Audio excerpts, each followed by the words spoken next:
Epstein files ಸದ್ಯ ಜಗತ್ತಿನಾದ್ಯಂತ ಈ ಎಪ್ಸ್ಟೀನ್ ಫೈಲ್ಸ್ ದೊಡ್ಡ ಮಟ್ಟದಲ್ಲಿ ಸದ್ದು ಮಾಡ್ತಾ ಇದೆ. Donald Trump, bill Gates, Elon Musk, Michael Jackson ಸೇರಿದಂತೆ ಜಗತ್ತಿನ ಪ್ರಭಾವಿ ರಾಜಕಾರಣಿಗಳು, ಬಿಸ್ನೆಸ್ಮನ್ಗಳು, ಸೆಲೆಬ್ರಿಟಿಗಳ ಕರ್ಮಕಾಂಡಗಳನ್ನು, ಕರಾಳ ಮುಖವನ್ನು ಎಪ್ಸ್ಟೀನ್ ಫೈಲ್ಸ್ ಜಗಜ್ಜಾಹೀರು ಮಾಡ್ತಾ ಇದೆ. ಇಲ್ಲಿ ಗಮನಿಸಬೇಕಾದ ಅಂಶ ಏನಪ್ಪ ಅಂದರೆ, ಈ ಎಪ್ಸ್ಟೀನ್ ಫೈಲ್ಸ್ನಲ್ಲಿ ನಮ್ಮ ಭಾರತದ ಪ್ರಧಾನಿ ಮೋದಿಯವರ ಹೆಸರು ಕೂಡ ಇದೆ. ಅಷ್ಟೇ ಅಲ್ಲ, ಮೋದಿಯವರ ಮೇಲೆ ಗಂಭೀರ ಆರೋಪಗಳನ್ನು ಕೂಡ ಮಾಡಲಾಗಿದೆ. ಹೀಗೆ ಪ್ರಧಾನಿ ಮೋದಿಯವರ ಹೆಸರು ಎಪ್ಸ್ಟೀನ್ ಫೈಲ್ಸ್ನಲ್ಲಿದೆ ಅನ್ನೋ ಸತ್ಯ ಬಹಿರಂಗವಾಗುತ್ತಲೇ ನಮ್ಮ ದೇಶದ ವಿಪಕ್ಷಗಳು ಮಾತ್ರವಲ್ಲ, ಮೋದಿಯವರ ಸ್ವಪಕ್ಷದ BJPಯವರಿಗೇನೆ ದಿಗಲು ಬಡ್ದಂಗಾಗಿದೆ. ಏನಿದು ಎಪ್ಸ್ಟೀನ್ ಫೈಲ್ಸ್? ಇದರ ಸುತ್ತ ಇಷ್ಟು ದೊಡ್ಡ ಮಟ್ಟದ ಚರ್ಚೆ ನಡೀತಾ ಇರೋದು ಯಾಕೆ? ಇದರಲ್ಲಿ ಮೋದಿ ಹೆಸರು ಯಾಕಿದೆ? ಎಲ್ಲ ಅಂಶಗಳನ್ನು ಒಂದೊಂದಾಗಿ ಬಿಡಿಸಿ ಹೇಳ್ತೀನಿ ಕೇಳಿ. ಜಗತ್ತಿನಾದ್ಯಂತ ಚರ್ಚೆಯನ್ನು ಹುಟ್ಟುಹಾಕಿರುವಂತಹ ಈ ಎಪ್ಸ್ಟೀನ್ ಫೈಲ್ಸ್ ಜೆಫ್ರಿ ಎಪ್ಸ್ಟೀನ್ ಅನ್ನೋ ಅಮೆರಿಕಾದ ಕುಖ್ಯಾತ ವ್ಯಕ್ತಿಗೆ ಸೇರಿತ್ತು. ಈ ಫೈಲ್ ಬಗ್ಗೆ ತಿಳ್ಕೊಳ್ಳೋಕ್ಕೂ ಮುಂಚೆ ಜೆಫ್ರಿ ಎಪ್ಸ್ಟೀನ್ ಬಗ್ಗೆ ತಿಳ್ಕೊಳ್ಳುವಂತಹ ಅವಶ್ಯಕತೆ ಇದೆ. ಅಮೆರಿಕಾದ ಬ್ರೂಕ್ಲಿನ್ನಲ್ಲಿ ಸಾಮಾನ್ಯ ಸ್ಕೂಲ್ ಟೀಚರ್ ಆಗಿದ್ದಂತಹ ಈತ 80-90ರ ದಶಕದ ಹೊತ್ತಿಗೆ ಅಮೆರಿಕಾದ ವಾಲ್ ಸ್ಟ್ರೀಟ್ನಲ್ಲಿ ಶೇರ್ ಮಾರ್ಕೆಟ್ ಬಿಸ್ನೆಸ್ ಗಿಳಿದು ಕೆಲವೇ ವರ್ಷಗಳಲ್ಲಿ ನೂರಾರು ಕೋಟಿ ರೂಪಾಯಿಗಳ ಒಡೆಯನಾಗ್ತಾನೆ. ಅಮೆರಿಕಾದ ಮಿಲಿಯನೇರ್ಗಳ ಪಾಲಿನ ಫೈನಾನ್ಷಿಯರ್ ಅಡ್ವೈಸರ್ ಕೂಡ ಆಗ್ತಾನೆ. ಹೊರಜಗತ್ತಿಗೆ ಸಂಭಾವಿತ ಬಿಸ್ನೆಸ್ ಮ್ಯಾನ್ ಹಾಗೆ ಕಾಣ್ತಿದ್ದಂತಹ ಜೆಫ್ರಿ ಎಪ್ಸ್ಟೀನ್ ಒಳಗೊಳಗೆ ಕಡು ಕ್ರೂರಿಯಾಗಿದ್ದ, ವಿಕೃತ ಕಾಮಿಯಾಗಿದ್ದ ಅನ್ನೋದು 2005ರಲ್ಲಿ ಜಗತ್ತಿನೆದುರು ಬಹಿರಂಗಗೊಂಡಿತ್ತು. ಶಾಲೆಗೆ ಹೋಗೋ ಅಪ್ರಾಪ್ತ ಬಾಲಕಿಗೆ $200-300 ಕೊಡೋ ಆಸೆ ತೋರಿಸಿ ಮಸಾಜ್ ಮಾಡಿಸ್ಕೊಳ್ಳೋ ನೆಪದಲ್ಲಿ ಫ್ಲೋರಿಡಾದ ಪಾಮ್ ಬೀಚ್ನಲ್ಲಿರುವಂಥ ತನ್ನ ಮನೆಗೆ ಕರೆಸ್ಕೊಂಡಿದ್ದ ಎಪ್ಸ್ಟೀನ್ ಆಕೆಯ ಮೇಲೆ ಲೈಂಗಿಕ ದೌರ್ಜನ್ಯವನ್ನು ಎಸಗಿದ್ದ.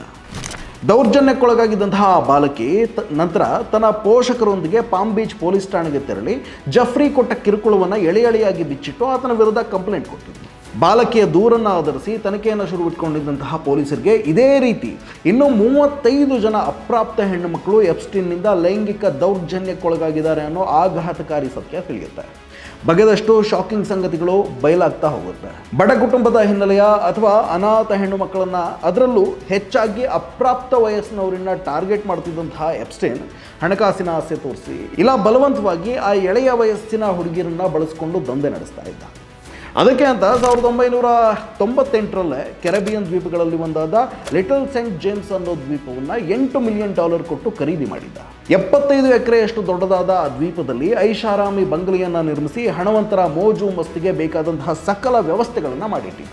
ಇಲ್ಲಿ ನಡೀತಿದ್ದಂತಹ ಅವ್ಯವಹಾರಗಳು, ಇಲ್ಲಿಗಲ್ ವುಮನ್ ಟ್ರಾಫಿಕಿಂಗ್ ಬಗ್ಗೆ ಅಲ್ಪ ಸ್ವಲ್ಪ ತಿಳಿದಿದ್ದಂತಹ ಅಕ್ಕಪಕ್ಕದ ದ್ವೀಪಗಳ ಜನ ಈ ಎಪ್ಸ್ಟೀನ್ ಐಲ್ಯಾಂಡನ್ನು ಫಿಡೋಫೈಲ್ ಐಲ್ಯಾಂಡ್ ಅಂತಾನು ಕರೆಯೋಕೆ ಶುರುವಿಟ್ಕೊಂಡಿದ್ರು. ಇಂತಹ ಕರಾಳ ಹಿನ್ನೆಲೆಯ ಎಪ್ಸ್ಟೀನ್ ಅಷ್ಟೊತ್ತಿಗಾಗಲೇ ಅಂದರೆ 1980-90ರ ದಶಕದ ನಡುವೆ ಪ್ರಭಾವಿಗಳ ಸಂಪರ್ಕಕ್ಕೆ ಬಂದಿದ್ದ. ಆಗಿನ ಅಮೆರಿಕಾದ ಅಧ್ಯಕ್ಷ ಬಿಲ್ ಕ್ಲಿಂಟನ್ನಿಂದ ಹಿಡಿದು ಈಗಿನ ಅಧ್ಯಕ್ಷ ಡೊನಾಲ್ಡ್ ಟ್ರಂಪ್, ಬ್ರಿಟನ್ನಿನ ಪ್ರಿನ್ಸ್ ಆಂಡ್ರ್ಯೂವರೆಗೆ ಜಗತ್ತಿನ ಪ್ರಭಾವಿ ರಾಜಕಾರಣಿಗಳನ್ನು, ಸೆಲೆಬ್ರಿಟಿಗಳನ್ನು, ದೊಡ್ಡ ಬಿಸ್ನೆಸ್ ಮ್ಯಾನ್ಗಳನ್ನು ತನ್ನ ಕ್ಲೈಂಟ್ಗಳನ್ನಾಗಿಸ್ಕೊಂಡಿದ್ದ. ಈ ಪ್ರಭಾವಿಗಳನ್ನು ತನ್ನ ಫಿಡೋಫೈಲ್ ಐಲ್ಯಾಂಡ್ಗೆ ಕರೆಸ್ಕೊಂಡು ಆತಿಥ್ಯ ನೀಡಿ ಅವರಿಗೆ ಬೇಕಾದ ವಿಕೃತ ಸರ್ವಿಸ್ಗಳನ್ನು ದಯಪಾಲಿಸ್ತಾ ಇದ್ದ. ಹೆಣ್ಮಕ್ಳು ಅಂದರೆ ಈತ ಮತ್ತು ಈತನ ಹೈ ಪ್ರೊಫೈಲ್ ಕ್ಲೈಂಟ್ಗಳ ಪಾಲಿಗೆ ಆಟದ ಗೊಂಬೆಗಳು ಅನ್ನೋ ಹಾಗಾಗಿ 2005ರಲ್ಲಿ ಈತನಿಂದ ಲೈಂಗಿಕ ದೌರ್ಜನ್ಯಕ್ಕೊಳಗಾದ ಆ ಬಾಲಕಿ ಪೊಲೀಸ್ ಸ್ಟೇಷನ್ನಿನ ಮೆಟ್ಟಿಲೇರಿ ಕಂಪ್ಲೇಂಟ್ ಕೊಡೋವರೆಗೂ ಜೆಫ್ರಿಯ ಕರಾಳ ಮುಖ ಜಗತ್ತಿಗೆ ಗೊತ್ತೇ ಇರಲಿಲ್ಲ. ಪೊಲೀಸ್ ತನಿಖೆಯಿಂದ ಜೆಫ್ರಿ ಎಪ್ಸ್ಟೀನ್ ಒಬ್ಬ ಇಂಟರ್ನ್ಯಾಷನಲ್ ವುಮನ್ ಟ್ರಾಫಿಕಿಂಗ್ ದಂಧೆಯ ಕಿಂಗ್ ಪಿನ್ ಅನ್ನೋದು ಸಾಬೀತಾಗುತ್ತೆ. ಅಮೆರಿಕಾದ ಫೆಡರಲ್ ಇನ್ವೆಸ್ಟಿಗೇಟಿಂಗ್ ಏಜೆನ್ಸಿ FBI ಕೂಡ ಎಪ್ಸ್ಟೀನ್ ವುಮನ್ ಟ್ರಾಫಿಕಿಂಗ್ ಪ್ರಕರಣದ ತನಿಖೆಗೆ ಎಂಟ್ರಿ ಆಗುತ್ತೆ. ಈತನಿಂದ ಶೋಷಣೆಗೊಳಗಾದ ಸಂತ್ರಸ್ತೆಯರು ಮತ್ತೆ ಸಾಕ್ಷಿಗಳು ಧೈರ್ಯವಾಗಿ ಮುಂದೆ ಬಂದು ಹೇಳಿಕೆಗಳನ್ನು ದಾಖಲಿಸ್ತಾರೆ. ಇದೆಲ್ಲದರ ಪರಿಣಾಮ ಕೊನೆಗೂ ಎಪ್ಸ್ಟೀನ್ ಕಂಬಿ ಎಣಿಸೋ ಹಾಗಾಗುತ್ತೆ. ಆತನ ಮೇಲಿದ್ದ ಆರೋಪಗಳನ್ನು ನೋಡಿದ್ರೆ ಎಪ್ಸ್ಟೀನ್ಗೆ ಜೀವಮಾನವಿಡೀ ಜೈಲೇ ಗತಿ ಅನ್ನೋ ಹಾಗಿತ್ತು. ಅಮೆರಿಕಾದ ಜನ ಕೂಡ ಹಾಗೆ ಅನ್ಕೊಂಡಿದ್ರು. ಆದರೆ ಆಗಿದ್ದೇ ಬೇರೆ. ಎಪ್ಸ್ಟೀನ್ ಪರ ಲಾಯರ್ಗಳು ಪ್ರಕರಣದ ವಿಚಾರಣೆಯಲ್ಲಿ ಪ್ರಮುಖ ಪಾತ್ರ ವಹಿಸಿದ್ದಂತಹ ಮಿಯಾಮಿಯ ಫೆಡರಲ್ ಅಟಾರ್ನಿ ಅಲೆಕ್ಸಾಂಡರ್ ಅಕೋಸ್ಟಾ ಜೊತೆಗೆ ರಹಸ್ಯವಾಗಿ ಡೀಲ್ ಮಾಡಿಕೊಳ್ತಾರೆ. ಈ ಡೀಲ್ ಬಗ್ಗೆ ಪ್ರಕರಣದ ಸಂತ್ರಸ್ತೆಯರಿಗೂ ಕೂಡ ಯಾವುದೇ ಮಾಹಿತಿಯನ್ನು ನೀಡೋದಿಲ್ಲ. ರಹಸ್ಯ ಡೀಲ್ನ ಪ್ರಕಾರ ಇಂಟರ್ನ್ಯಾಷನಲ್ ವುಮನ್ ಟ್ರಾಫಿಕಿಂಗ್ನಂತಹ ಗಂಭೀರ ಆಪಾದನೆ ಹೊತ್ತಿದ್ದಂತಹ ಎಪ್ಸ್ಟೀನ್ ನ್ಯಾಯಾಲಯದಲ್ಲಿ ತನ್ನ ಮೇಲಿರುವ ಹಲವಾರು ಗಂಭೀರ ಪ್ರಕರಣಗಳ ಬದಲಿಗೆ ಪ್ರಾಸ್ಟಿಟ್ಯೂಷನ್ಗೆ ಸಂಬಂಧಿಸಿದ 2 ಸಣ್ಣ ಪುಟ್ಟ ಆರೋಪಗಳನ್ನ ನಿಜ ಅಂತ ಒಪ್ಪಿಕೊಂಡು ಕೇವಲ 18 ತಿಂಗಳ ಜೈಲು ಶಿಕ್ಷೆಗೆ ಒಳಗಾಗ್ತಾನೆ. ಆ ಶಿಕ್ಷೆಯನ್ನು ಅನುಭವಿಸ್ತಿದ್ದಂತಹ ಸಂದರ್ಭದಲ್ಲೂ ಬಹುಪಾಲು ಸಮಯ ಜೈಲಿನಿಂದ ಹೊರಗಡೆನೆ ಕಳೀತಿದ್ದಂತಹ ಎಪ್ಸ್ಟೀನ್ ಮಲಗೋಕೆ ಮಾತ್ರ ಆತ ಜೈಲಿಗೆ ಹೋಗ್ತಾ ಇದ್ದ. ಅಷ್ಟೇ ಅಲ್ಲ, 18 ತಿಂಗಳ ಶಿಕ್ಷೆಗೆ ಗುರಿಯಾಗಿದ್ದಂತಹ ಈತ ಕೇವಲ 13 ತಿಂಗಳಿಗೆ ಜೈಲಿನಿಂದ ಹೊರಬಂದಿದ್ದ ಅಂದರೆ ಈತ ಅದೆಷ್ಟು ಪ್ರಭಾವಿಯಾಗಿದ್ದ, ವ್ಯವಸ್ಥೆಯ ಭಾಗವಾಗಿದ್ದಂತಹ ಪ್ರಭಾವಿಗಳು ಎಷ್ಟರ ಮಟ್ಟಿಗೆ ಈತನ ರಕ್ಷಣೆಗೆ ನಿಂತಿದ್ರು ಅನ್ನೋದನ್ನು ನೀವೇ ಊಹಿಸ್ಕೊಳ್ಬೋದು. ಪ್ರಭಾವಿಗಳ ಕೃಪಾ ಕಟಾಕ್ಷದಿಂದ ಎಪ್ಸ್ಟೀನ್ ಏನೋ ಜೈಲಿನಿಂದ ಹೊರಬಂದು ತನ್ನ ಹಳೆಯ ಕಾಯಕವನ್ನು ಮುಂದುವರಿಸಿಕೊಂಡು ಐಷಾರಾಮಿಯಾಗಿ ಬದುಕು ಕಳೀತಾ ಇದ್ದ. ಆದರೆ ಇಷ್ಟೆಲ್ಲ ಗಂಭೀರ ಆರೋಪಗಳನ್ನು ಹೊತ್ತು ಜೈಲು ಸೇರಿದಂತಹ ಎಪ್ಸ್ಟೀನ್ ಅಷ್ಟು ಸುಲಭವಾಗಿ ಖುಲಾಸೆಯಾಗೋಕ್ಕೆ ಸಾಧ್ಯವಾಗಿದ್ದು ಹೇಗೆ ಅಂತ ತಲೆ ಕೆಡಿಸ್ಕೊಂಡ ಪತ್ರಕರ್ತೆ ಜೂಲಿ ನೈಟ್ ಬ್ರೌನ್ ಸೈಲೆಂಟ್ ಆಗಿ ಪ್ರಕರಣದ ಬಗ್ಗೆ ತಮ್ಮದೇ ಶೈಲಿಯಲ್ಲಿ ಸೀಕ್ರೆಟ್ ಇನ್ವೆಸ್ಟಿಗೇಷನ್ ಅನ್ನು ಶುರು ಇಟ್ಕೊಳ್ತಾರೆ. ಎಪ್ಸ್ಟೀನ್ನ ವ್ಯವಹಾರಗಳ ಬಗ್ಗೆ, ಆತನ ಸಂಪರ್ಕದಲ್ಲಿರುವ ಪ್ರಭಾವಿಗಳ ಬಗ್ಗೆ, ಇವರ ಕ್ರಿಮಿನಲ್ ಆಕ್ಟಿವಿಟಿಗಳ ಬಗ್ಗೆ ವರ್ಷಗಟ್ಟಲೆ ಸಮಾಧಾನದಿಂದ ಮಾಹಿತಿ ಕಲೆ ಹಾಕ್ತಾರೆ. ಎಪ್ಸ್ಟೀನ್ನಿಂದ ದೌರ್ಜನ್ಯಕ್ಕೊಳಗಾದ 80 ಮಂದಿ ಸಂತ್ರಸ್ತೆಯರು ತಮಗಾದ ಅನ್ಯಾಯವನ್ನು ಪತ್ರಕರ್ತೆ ಜೂಲಿ ಮುಂದೆ ಬಿಚ್ಚಿಡ್ತಾರೆ. ಆ ಪೈಕಿ 8 ಮಂದಿ ಹೆಣ್ಮಕ್ಳು ತಮಗೆ ಎಪ್ಸ್ಟೀನ್ ಕೊಟ್ಟ ಕಿರುಕುಳದ ಬಗ್ಗೆ ವಿಡಿಯೋ ಹೇಳಿಕೆಗಳನ್ನು ದಾಖಲಿಸ್ತಾರೆ. ಎಪ್ಸ್ಟೀನ್ ಫಿಡೋಫೈಲ್ ಸಾಮ್ರಾಜ್ಯದ ಬಗ್ಗೆ ಕಂತೆ ದಾಖಲೆಗಳು, ನೈಜ ಸಾಕ್ಷ್ಯಗಳನ್ನು ಸಂಗ್ರಹಿಸಿದಂತಹ ಜೂಲಿ 2018ರ ನವೆಂಬರ್ನಲ್ಲಿ ಮಿಯಾಮಿ ಹೆರಾಲ್ಡ್ ಪತ್ರಿಕೆಯಲ್ಲಿ ಸರಣಿ ವರದಿಗಳನ್ನ ಪ್ರಕಟಿಸ್ತಾರೆ. ಈ ವರದಿಗಳಲ್ಲಿ ಬಹಿರಂಗಗೊಂಡ ನಗ್ನ ಸತ್ಯ ಇಡೀ ಅಮೆರಿಕವನ್ನೇ ಬೆಚ್ಚಿ ಬೀಳಿಸಿತು. ಎಪ್ಸ್ಟೀನ್ ವಿರುದ್ಧ ಕ್ರಮಕ್ಕೆ ಆಗ್ರಹಿಸಿ ದೇಶಾದ್ಯಂತ ಪ್ರತಿಭಟನೆಗಳು ಶುರುವಾಗ್ತವೆ. ಸಾರ್ವಜನಿಕವಾಗಿ ಆಕ್ರೋಶ ಹೆಚ್ಚಾಗತೊಡಗುತ್ತೆ. ಇದಾದ ಬೆನ್ನಲ್ಲೇ ಎಪ್ಸ್ಟೀನನ್ನು ಅರೆಸ್ಟ್ ಮಾಡಿ ಆತನ ಬಳಿ ಇದ್ದ ದಾಖಲೆಗಳನ್ನು ವಶಪಡಿಸಿಕೊಂಡು ಜೈಲಿಗೆ ಹಾಕಲಾಯಿತು. ಇನ್ನೇನು ಆತನ ವಿಚಾರಣೆ ಶುರುವಾಗುತ್ತೆ.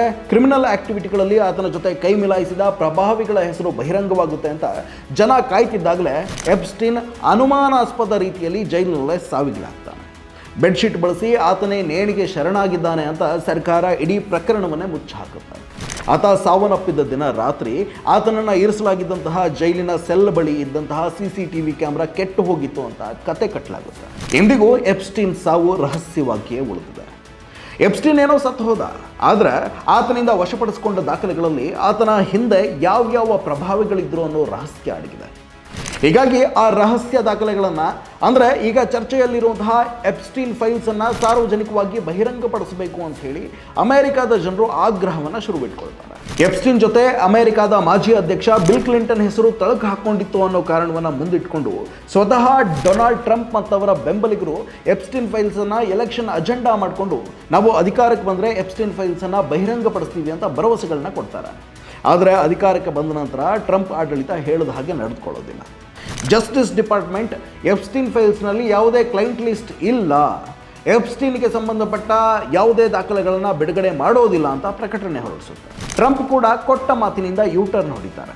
ಮೊನ್ನೆವರೆಗೂ ಎಪ್ಸ್ಟೀನ್ ಫೈಲ್ಸನ್ನು ರಿಲೀಸ್ ಮಾಡ್ತೀನಿ ಅಂತಿದ್ದ ಟ್ರಂಪ್ ಯೂಟರ್ನ್ ಹೊಡೆದದ್ದನ್ನು ನೋಡಿ ಅಮೆರಿಕದ ಜನರಿಗೆ ಅನುಮಾನ ಶುರುವಾಗುತ್ತೆ. ಕೆದಕ್ತಾ ಹೋದಾಗ ಟ್ರಂಪ್ ಮತ್ತು ಎಪ್ಸ್ಟೀನ್ ನಡುವಿನ 10-20 ವರ್ಷಗಳ ಕುಚಿಕು ದೋಸ್ತಿಯ ರಹಸ್ಯ ಹೊರಬೀಳುತ್ತೆ. ಇದಾದ ಬೆನ್ನಲ್ಲೇ ಎಪ್ಸ್ಟೀನ್ ಫೈಲ್ಸನ್ನು ರಿಲೀಸ್ ಮಾಡಬೇಕು ಅನ್ನೋ ಕೂಗು ಅಮೆರಿಕದಾದ್ಯಂತ ಇನ್ನೂ ಜೋರಾಗುತ್ತೆ. ಜನರ ಒತ್ತಡಕ್ಕೆ ಮಣಿದು 2025ರ ನವೆಂಬರ್ನಲ್ಲಿ US ಕಾಂಗ್ರೆಸ್ ಟ್ರಂಪ್ ಆಂತರಿಕ ವಿರೋಧದ ನಡುವೆ ಹೊಸ ಮಸೂದೆಯನ್ನು ಮಂಡಿಸಿ 1 ತಿಂಗಳ ಒಳಗಾಗಿ ಡಿಪಾರ್ಟ್ಮೆಂಟ್ ಆಫ್ ಜಸ್ಟಿಸ್ ಎಪ್ಸ್ಟೀನ್ ಫೈಲ್ಸನ್ನು ಸಾರ್ವಜನಿಕವಾಗಿ ಬಹಿರಂಗಪಡಿಸಬೇಕು ಅಂತ ತಾಕೀತು ಮಾಡುತ್ತೆ. ಇದೆಲ್ಲದರ ಪರಿಣಾಮ 2025ರ ಡಿಸೆಂಬರ್ 19ರಂದು ಜಸ್ಟಿಸ್ ಡಿಪಾರ್ಟ್ಮೆಂಟ್ 30,000 ಪುಟಗಳ ಕೆಲವು ದಾಖಲೆಗಳನ್ನಷ್ಟೇ ಬಿಡುಗಡೆಗೊಳಿಸುತ್ತೆ. ಅದು ಕೂಡ ಕೆಲವರ ಹೆಸರುಗಳನ್ನು, ಪ್ರಮುಖ ಮಾಹಿತಿಗಳನ್ನು ಬ್ಲರ್ ಮಾಡಿ ಬಿಡುಗಡೆ ಮಾಡಲಾಗುತ್ತೆ. ಆದರೂ ಕೂಡ ಬಿಡುಗಡೆಯಾದ ದಾಖಲೆಗಳನ್ನು ಸಂಪೂರ್ಣವಾಗಿ ಪರಿಶೀಲನೆ ನಡೆಸಿದಾಗ ಡೊನಾಲ್ಡ್ ಟ್ರಂಪ್ ಕಾಮಪುರಾಣಗಳು, ಟ್ರಂಪ್ ಮತ್ತು ಎಪ್ಸ್ಟೀನ್ ದೋಸ್ತಿಯ ಆಳ ಅಗಲ ಎಲ್ಲವೂ ಬಯಲಾಗ್ತಾ ಹೋಗುತ್ತೆ. ಇದರ ಮುಂದುವರೆದ ಭಾಗವಾಗಿ ಮೊನ್ನೆಯಷ್ಟೇ 2ನೇ ಕಂತಿನಲ್ಲಿ ಎಪ್ಸ್ಟೀನ್ ಫೈಲ್ಸ್ನ 30 ಲಕ್ಷ ಪುಟಗಳ ದಾಖಲೆಗಳನ್ನು ಬಿಡುಗಡೆ ಮಾಡಲಾಗಿದೆ. ಈ ದಾಖಲೆಗಳಲ್ಲಿ ಡೊನಾಲ್ಡ್ ಟ್ರಂಪ್ ಒಬ್ಬ ಬಾಲಕಿಯ ಮೇಲೆ ಅತ್ಯಾಚಾರ ಎಸಗಿದ್ರು, ಒಂದು ನವಜಾತ ಶಿಶುವನ್ನು ಕೊಲೆ ಮಾಡಿದ್ರು ಅನ್ನೋ ಶಾಕಿಂಗ್ ಸಂಗತಿಗಳು ಹೊರಬಿದ್ದಿವೆ. ಆದರೆ ಟ್ರಂಪ್ ಸರ್ಕಾರ ಈ ಆರೋಪಗಳನ್ನು ಸುಳ್ಳು ಅಂತಿದೆ. ಆದರೆ ಜನಕ್ಕೆ ಸತ್ಯ ಅರಿವಾಗಿದೆ. ಉದ್ಯಮಿ ಬಿಲ್ ಗೇಟ್ಸ್ ರಷ್ಯನ್ ಹುಡುಗಿಯರ ಜೊತೆ ಲೈಂಗಿಕ ಸಂಬಂಧ ಬೆಳೆಸಿ ಗುಪ್ತ ರೋಗಕ್ಕೆ ತುತ್ತಾಗಿದ್ರು ಅನ್ನೋ ವಿಚಾರ ಕೂಡ ಈ ಎಪ್ಸ್ಟೀನ್ ಫೈಲ್ಸ್ನಲ್ಲಿದೆ. ಬಿಲ್ ಗೇಟ್ಸ್ ದಂಪತಿಯ ಡಿವೋರ್ಸ್ಗೆ ಇದೇ ಕಾರಣ ಎನ್ನಲಾಗ್ತಿದೆ. ಅಮೆರಿಕದ ಮತ್ತೊಬ್ಬ ಶ್ರೀಮಂತ ಉದ್ಯಮಿ ಎಲಾನ್ ಮಸ್ಕ್, ಬ್ರಿಟನ್ನಿನ ಪ್ರಿನ್ಸ್ ಆಂಡ್ರ್ಯೂ ಮತ್ತು ನಮ್ಮ ಭಾರತದ ಪ್ರಧಾನಿ ಮೋದಿ ಸೇರಿ ಜಗತ್ತಿನ ಹಲವಾರು ಪ್ರಭಾವಿಗಳ ಹೆಸರು ಬಹಿರಂಗಗೊಂಡಿದ್ದಾವೆ. ಅಷ್ಟಕ್ಕೂ ನಮ್ಮ ಪ್ರಧಾನಿ ಮೋದಿಗೆ ಈ ಹೆಣ್ಣು ಬಾಕ ಕಾಮುಕ ಜಫ್ರಿ ಎಪ್ಸ್ಟೀನ್ ಜೊತೆ ಏನು ಸಂಬಂಧ ಅನ್ನೋ ಪ್ರಶ್ನೆ ಸಹಜವಾಗಿಯೇ ಹುಟ್ಟುತ್ತಲ್ವ. ಈಗ ಎಲ್ಲರನ್ನೂ ಕಾಡ್ತಾ ಇರೋ ಪ್ರಶ್ನೆ ಅದೇ. 2017ರ ಜುಲೈ 4ರಿಂದ 6ರವರೆಗೆ ಪ್ರಧಾನಿ ಮೋದಿ ಇಸ್ರೇಲ್ಗೆ ಪ್ರವಾಸವನ್ನು ಕೈಗೊಂಡಿದ್ದರು. ಇತಿಹಾಸದಲ್ಲೇ ಇಸ್ರೇಲ್ಗೆ ಭೇಟಿ ನೀಡಿದ ಮೊದಲ ಭಾರತೀಯ ಪ್ರಧಾನಿ ಅನಿಸ್ಕೊಂಡಿದ್ರು. ಆದರೆ ಆ ಭೇಟಿಯ ಬಗ್ಗೆ ಎಪ್ಸ್ಟೀನ್ ಫೈಲ್ಸ್ ಬೇರೆಯದ್ದೇ ಕಥೆಯನ್ನು ಹೇಳ್ತಾ ಇದೆ. ಮೋದಿ ಇಸ್ರೇಲ್ ಭೇಟಿಯ ಬಗ್ಗೆ ಕತಾರ್ ಮೂಲದ ಪ್ರಭಾವಿ ವ್ಯಕ್ತಿಯೊಂದಿಗೆ ಎಪ್ಸ್ಟೀನ್ ಮಾತುಕತೆ ನಡೆಸಿದ್ದ ಇಮೇಲ್ ಪ್ರತಿಗಳು ಕೂಡ ಈಗ ಬಹಿರಂಗಗೊಂಡಿದ್ದಾವೆ. ಆ ಇಮೇಲ್ ಸಂಭಾಷಣೆಯಲ್ಲಿ ಎಪ್ಸ್ಟೀನ್, ಭಾರತದ ಪ್ರಧಾನಿ ಮೋದಿ ನನ್ನ ಸಲಹೆಯ ಮೇರೆಗೆ ಇಸ್ರೇಲ್ಗೆ ಭೇಟಿ ನೀಡಿ ಅಮೆರಿಕದ ಅಧ್ಯಕ್ಷರನ್ನ ಖುಷಿಪಡಿಸೋಕೆ ಅಲ್ಲಿ ಹಾಡಿ ಕುಣಿದಿದ್ರು. ಇದಕ್ಕಿಂತ ಕೆಲ ವಾರಗಳ ಮುಂಚೆ ಮೋದಿ ಮತ್ತು ಅಮೆರಿಕದ ಅಧ್ಯಕ್ಷರು ಭೇಟಿಯಾಗಿದ್ರು. ಅಂದುಕೊಂಡಿದ್ದು ವರ್ಕೌಟ್ ಆಯಿತು ಅಂತ ಹೇಳ್ಕೊಂಡಿದ್ದಾನೆ. ಆದರೆ ಈ ಭೇಟಿಯ ಹಿಂದಿನ ಉದ್ದೇಶ ಏನಾಗಿತ್ತು? ಮೋದಿ ಇಸ್ರೇಲ್ಗೆ ಭೇಟಿ ಕೊಡೋದ್ರಿಂದ ಟ್ರಂಪ್ ಖುಷಿಪಟ್ಟಿದ್ದು ಯಾಕೆ ಅನ್ನೋದನ್ನ ಆತ ಗೌಪ್ಯವಾಗಿಯೇ ಇಟ್ಟಿದ್ದಾನೆ. ಸದ್ಯ ಎಪ್ಸ್ಟೀನ್ನ ಈ ಇಮೇಲ್ ಮಾತುಕತೆ ಮತ್ತು ಪ್ರಧಾನಿ ಮೋದಿಯ 2017ರ ಇಸ್ರೇಲ್ ಭೇಟಿ ವಿಚಾರ ದೇಶಾದ್ಯಂತ ಚರ್ಚೆಗೆ ಗ್ರಾಸವಾಗಿದೆ. ಭಾರತದ ಪ್ರಧಾನಿಯಾಗಿರುವ ಮೋದಿ ಎಪ್ಸ್ಟೀನ್ನಂತಹ ಕ್ರಿಮಿನಲ್ ಕೊಟ್ಟ ಅಡ್ವೈಸ್ಗೆ ತಲೆಬಾಗಿ ಇಸ್ರೇಲ್ಗೆ ಅಧಿಕೃತ ಪ್ರವಾಸ ಹೋಗ್ತಾರೆ ಅಂದರೆ ಏನರ್ಥ? ಇಸ್ರೇಲ್ಗೆ ಹೋಗಿ ಟ್ರಂಪ್ ಖುಷಿಪಡಿಸುವಂತಹ ಅನಿವಾರ್ಯತೆ ಮೋದಿಗೇನಿತ್ತು? ಈ ಭೇಟಿಯ ಹಿಂದಿನ ಉದ್ದೇಶ ಏನು? ಎಪ್ಸ್ಟೀನ್ ತನ್ನ ಇಮೇಲ್ ಸಂಭಾಷಣೆಯಲ್ಲಿ ಅಂದುಕೊಂಡ ಹಾಗೆ ಆಯಿತು ಅಂತ ರಹಸ್ಯವಾಗಿ ಮಾತನಾಡ್ತಾ ಇರೋದು ಯಾವುದರ ಬಗ್ಗೆ ಅನ್ನೋ ಪ್ರಶ್ನೆಗಳು ಹುಟ್ಟುಕೊಂಡಿದ್ದಾವೆ. ಇಲ್ಲಿ ಗಮನಿಸಬೇಕಾಗಿರುವಂತಹ ಮತ್ತೊಂದು ಅಂಶ ಅಂದರೆ, ಇಮೇಲ್ನಲ್ಲಿ ಎಪ್ಸ್ಟೀನ್ ಹೇಳಿದ ಹಾಗೆ ಮೋದಿ ಇಸ್ರೇಲ್ಗೆ ಭೇಟಿ ನೀಡೋ 2 ವಾರದ ಮೊದಲು ಅಮೆರಿಕದ ವಾಷಿಂಗ್ಟನ್ನಲ್ಲಿ ಡೊನಾಲ್ಡ್ ಟ್ರಂಪ್ ಅವರನ್ನು ಭೇಟಿಯಾಗಿದ್ದರು. ಈ ಎಲ್ಲ ಕಾರಣಗಳಿಂದಾಗಿ ಮೋದಿ ಎಪ್ಸ್ಟೀನ್ ನಡುವಿನ ಸಂಬಂಧ ಹಾಗೂ ಸಂಪರ್ಕದ ಬಗ್ಗೆ ಪ್ರಶ್ನೆಗಳು ಎದ್ದಿದ್ದಾವೆ. ಈ ವಿಚಾರ ಮುನ್ನೆಲೆಗೆ ಬರುತ್ತಲೇ ನಮ್ಮ ಭಾರತ ಸರ್ಕಾರದ ವಿದೇಶಾಂಗ ಇಲಾಖೆಯ ವಕ್ತಾರ ರಣಧೀರ್ ಜೈಸ್ವಾಲ್ ಸುದ್ದಿಗೋಷ್ಠಿಯನ್ನು ನಡೆಸಿ ಎಪ್ಸ್ಟೀನ್ ಫೈಲ್ಸ್ನಲ್ಲಿ ಪ್ರಧಾನಿ ಮೋದಿಯವರ ಬಗ್ಗೆ ಬಹಿರಂಗವಾಗಿರುವ ಎಲ್ಲ ಅಂಶಗಳು ಸುಳ್ಳು, ಬರೀ ಬಕ್ವಾಸ್ ಅಂತ ಆರೋಪಗಳನ್ನು ತಳ್ಳಿ ಹಾಕಿದ್ದಾರೆ. ಆದರೆ ಜನರ ಕಣ್ಣಿಗೆ ಕಾಣಿಸೋದನ್ನು ಸುಳ್ಳು ಅನ್ನೋಕ್ಕಾಗಲ್ವಲ್ಲ. ಮೋದಿ ಮತ್ತು ಟ್ರಂಪ್ ನಡುವಿನ ದೋಸ್ತಿ ಬಗ್ಗೆ ಇಡೀ ಜಗತ್ತಿಗೆ ಗೊತ್ತಿದೆ. ಭಾರತದ ಯಾವ ಪ್ರಧಾನಿಯೂ ಬೇರೆ ದೇಶದ ರಾಜಕಾರಣಿಯ ಪರವಾಗಿ ಆ ದೇಶಕ್ಕೆ ತೆರಳಿ ಚುನಾವಣಾ ಪ್ರಚಾರವನ್ನು ಮಾಡಿರಲಿಲ್ಲ. ಆದರೆ ಪ್ರಧಾನಿ ಮೋದಿಯವರು ಅಮೆರಿಕಾಗೆ ಹೋಗಿ ಅಲ್ಲಿನ ಅಧ್ಯಕ್ಷೀಯ ಚುನಾವಣೆಯಲ್ಲಿ ಕ್ಯಾಂಡಿಡೇಟ್ ಆಗಿದ್ದಂತಹ ಟ್ರಂಪ್ ಪರವಾಗಿ ಅಬ್ಬರದ ಪ್ರಚಾರವನ್ನು ನಡೆಸಿದರು. ಅಷ್ಟೇ ಯಾಕೆ, ಟ್ರಂಪ್ ಅವರನ್ನು ಭಾರತಕ್ಕೆ ಕರೆಸಿ ಗುಜರಾತಿನ ಅಹಮದಾಬಾದ್ನಲ್ಲಿ ನಮಸ್ತೆ ಟ್ರಂಪ್ ಅನ್ನೋ ಅದ್ದೂರಿ ಕಾರ್ಯಕ್ರಮವನ್ನು ಆಯೋಜಿಸಿದರು. ಇದೆಲ್ಲ ಹಳೆ ಕತೆ ಅಂದ್ಕೊಳ್ಳೋಣ. ಮೊನ್ನೆ ಪಹಲ್ಗಾಮ್ ದಾಳಿಯ ಸಂದರ್ಭದಲ್ಲಿ ಭಾರತ ಪಾಕಿಸ್ತಾನದ ನಡುವೆ ಕದನ ಶುರುವಾದಾಗ ಆ ಕದನಕ್ಕೆ ಕಡಿವಾಣ ಹಾಕಿ ಯುದ್ಧ ನಿಲ್ಲಿಸಿದ್ದು ನಾನೇ ಅಂತ ಹೋದಲ್ಲಿ ಬಂದಲ್ಲೆಲ್ಲ ಟ್ರಂಪ್ ಡಂಗೂರ ಸಾರಿ ಅಂತಾರಾಷ್ಟ್ರೀಯ ವೇದಿಕೆಗಳಲ್ಲಿ ಭಾರತದ ವಿದೇಶಾಂಗ ನೀತಿಯ ಮಾನ ಮರ್ಯಾದೆಯನ್ನು ಹರಾಜು ಹಾಕ್ತಾ ಇದ್ರು. ಮೋದಿ ಮಾತ್ರ ತುಟಿಪಿಟಿ ಕನ್ನಲಿಲ್ಲ. ಭಾರತದ ಮೇಲೆ ಟ್ರಂಪ್ ದುಬಾರಿ ಸುಂಕಾಸ್ತ್ರವನ್ನು ಪ್ರಯೋಗ ಮಾಡಿದ್ರು, ಮೋದಿ ಸುಮ್ಮನಿದ್ರು. ಭಾರತ ರಷ್ಯಾದಿಂದ ತೈಲವನ್ನು ಖರೀದಿಸಬಾರದು ಅಂತ ತಾಕೀತು ಮಾಡಿ ಭಾರತದ ಮೇಲೆ 50% ಸುಂಕ ಹೇರಿದ್ದ ಟ್ರಂಪ್ ನಾನು ಖುಷಿಯಾಗಿಲ್ಲ ಅಂತ ಮೋದಿಗೆ ಗೊತ್ತು, ನನ್ನನ್ನು ಖುಷಿಪಡಿಸೋದು ಮುಖ್ಯ ಅನ್ನೋದು ಕೂಡ ಮೋದಿಗೆ ಚೆನ್ನಾಗಿ ಗೊತ್ತು. ಅದಕ್ಕಾಗಿ ಅವರು ರಷ್ಯಾದಿಂದ ತೈಲ ಖರೀದಿಯನ್ನು ತಗ್ಗಿಸಿದ್ದಾರೆ ಅಂತ ಟ್ರಂಪ್ ಇತ್ತೀಚೆಗಷ್ಟೇ ಮಾಧ್ಯಮಗಳ ಎದುರು ಆಡಿದ್ದ ಮಾತುಗಳು ಕೂಡ ವೈರಲ್ ಆಗಿತ್ತು. ಇದೆಲ್ಲದರ ಬಗ್ಗೆ ವಿದೇಶಾಂಗ ಇಲಾಖೆ ಆಗಾಗ ನೆಪಕ್ಕೊಂದು ಸ್ಪಷ್ಟೀಕರಣ ಕೊಟ್ಟಿದ್ದನ್ನು ಬಿಟ್ಟರೆ ಮೋದಿ ಯಾವುದಕ್ಕೂ ಉತ್ತರ ಕೊಡ್ತಿಲ್ಲ. ಭಾರತದ ಮೇಲೆ ವಿಧಿಸಲಾಗಿದ್ದಂತಹ ಸುಂಕದ ಪ್ರಮಾಣವನ್ನು ಮೊನ್ನೆ ಟ್ರಂಪ್ 18%ಗೆ ಇಳಿಸಿದ್ರು ಅಂತ ಬಡಾಯಿ ಕೊಚ್ಕೊಳ್ಳೋಕೆ ಟ್ವೀಟ್ ಮಾಡಿದ್ದು ಬಿಟ್ಟರೆ ಜನರು ಮತ್ತು ವಿರೋಧ ಪಕ್ಷಗಳು ಬೀದಿಗಿಳಿದು ಪ್ರತಿಭಟಿಸಿ ಪ್ರಶ್ನೆ ಹಾಕಿದ್ರು, ಮೋದಿ ಮಾತ್ರ ಉತ್ತರ ಕೊಡ್ತಿಲ್ಲ. ಇದೇ ಸಂದರ್ಭದಲ್ಲಿ ಎಪ್ಸ್ಟೀನ್ ಫೈಲ್ಸ್ನಲ್ಲಿ ಮೋದಿ ಹೆಸರು ಬಹಿರಂಗವಾಗಿರೋದು ಹಲವು ಆತಂಕಗಳನ್ನು ಹುಟ್ಟುಹಾಕಿದೆ. ಭಾರತದ ಪ್ರಧಾನಿ ಅಮೆರಿಕದ ಒಬ್ಬ ಕ್ರಿಮಿನಲ್ ಮಾತು ಕೇಳಿ ಇಸ್ರೇಲ್ಗೆ ಹೋಗ್ತಾರೆ ಅಂದರೆ ನಮ್ಮ ಪ್ರಧಾನಿ ಅಷ್ಟೊಂದು ವೀಕ? ಇಸ್ರೇಲ್ಗೆ ಹೋಗಿ ಅಮೆರಿಕದ ಅಧ್ಯಕ್ಷ ಟ್ರಂಪನ್ನು ಖುಷಿಪಡಿಸೋ ದರ್ದು ಮೋದಿಗೇನಿದೆ? ಅಷ್ಟಕ್ಕೂ ಈ ಭೇಟಿಗೆ ಹಿಂದಿನ ರಹಸ್ಯವೇನು? ಇದೆಲ್ಲದಕ್ಕೂ ಪ್ರಧಾನಿ ಸ್ಥಾನದಲ್ಲಿರುವ ಮೋದಿ ಉತ್ತರ ಕೊಡಲೇಬೇಕು. ಎಪ್ಸ್ಟೀನ್ ಫೈಲ್ಸ್ ಕತೆ ಇಲ್ಲಿಗೆ ಮುಖ್ಯ ಅಲ್ಲ. ಜಗತ್ತನ್ನೇ ಬೆಚ್ಚಿ ಬೀಳಿಸಿರುವ ಈ ಎಪ್ಸ್ಟೀನ್ ಫೈಲ್ಸ್ನಲ್ಲಿ ಜಗತ್ತಿನ 200ಕ್ಕೂ ಹೆಚ್ಚು ಪ್ರಭಾವಿ ನಾಯಕರಿಗೆ ಸಂಬಂಧಿಸಿದಂತಹ ಒಟ್ಟು 65 ಲಕ್ಷ ಪುಟಗಳ ದಾಖಲೆಗಳಿದ್ದಾವೆ. 2000 ವಿಡಿಯೋಗಳು, 1,80,000 ಫೋಟೋಗಳಿವೆ. ಆ ಪೈಕಿ ಈಗ ಬಿಡುಗಡೆಯಾಗಿರೋದು ಕೇವಲ ಅರ್ಧದಷ್ಟು ಮಾತ್ರ. ಪಿಕ್ಚರ್ ಅಭಿ ಭಿ ಬಾಕಿ ಹೈ. ಮುಂದಿನ ದಿನಗಳಲ್ಲಿ ಇನ್ನೂ ಯಾರ್ಯಾರ ಬಂಡವಾಳ ಬಯಲಾಗುತ್ತೆ ಅನ್ನೋದನ್ನು ಕಾದು ನೋಡಬೇಕಿದೆ.